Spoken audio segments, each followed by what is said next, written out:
And the hardest part emotionally was that my vet would not tell me he was going to live.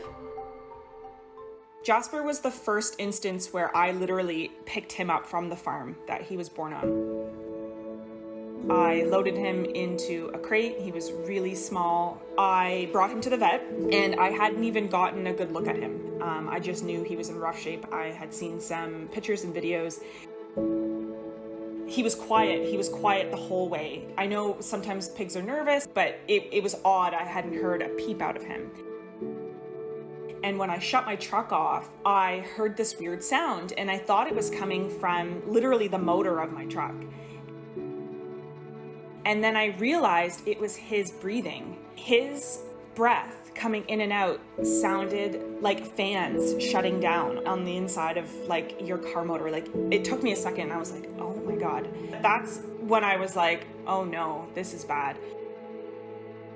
My vet was like, yep, like Sarah, this is bad. Like this is really, really bad. He had gotten a cut to his face and the infection moved from his face to his elbow joint.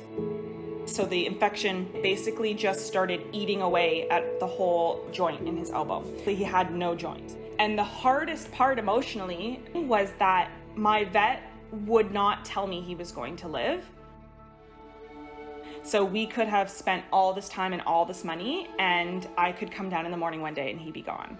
That was like this emotion living inside me was, how do I commit to this animal when I know I might get my heart broken?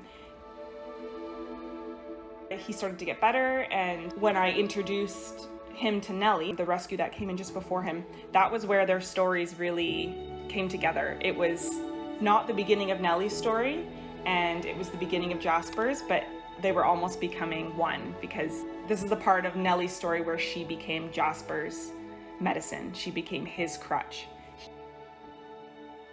His face changed. He lit up when he saw her. And suddenly, it was like he had all this reason to live. They're best friends. They needed each other. They had each other at the right time. As much as I know the medicine is what healed him, Nellie did too.